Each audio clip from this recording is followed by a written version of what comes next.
আরে ভাই রাস্তা হচ্ছে এইটা নিউজ না। আমি আমার এলাকায় মাঝে মধ্যে যারা সোশ্যাল মিডিয়ায় কাজ করেন বললাম, ভাই আজকে রাস্তাটা উদ্বোধন করলাম, এটা ভালো করে দিলা না তো? কজে মাসুদ ভাই কিছু মনে করবেন না, রাস্তা হয়েছে এইটা আমাদের কাজ না। আমাদের কাজ হলো ওই রাস্তায় দুর্নীতি হয়েছে কিনা ওইটা আমাদের কাজ।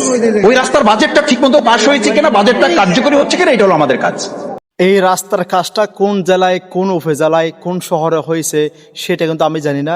শফিকুল ইসলামের মাসুদের যে কথাগুলো বললো, ওনার কথাগুলো শুনে আপনাদের মন্তব্য কী সেটা অবশ্যই কমেন্ট বক্সে জানিয়ে যাবেন। এখানে কথা হচ্ছে কি, দোষ কিন্তু ওই যে এমপি মন্ত্রীর নয়, দোষ হচ্ছে আমাদের। কেন এই কথা বললাম, নির্বাচন আসলে আমাদের মাথায় ঘুরপাক করে কোন ব্যক্তি আমাদেরকে 500 টাকা বেশি দিবে, 200 টাকা বেশি দিবে, এক কাপ চা কে বেশি খাওয়াবে তাকে ভোট দেব। কে মানে কি, কে সঠিকভাবে কাজ করবে মানে করবে না সেটা আমাদের দেখার বিষয় নয়। কোন সংসদ সদস্যের মাধ্যমে আমাদের দেশটা কিংবা গ্রামটা উন্নয়নশীল হবে সেটা দেখার বিষয় নয়।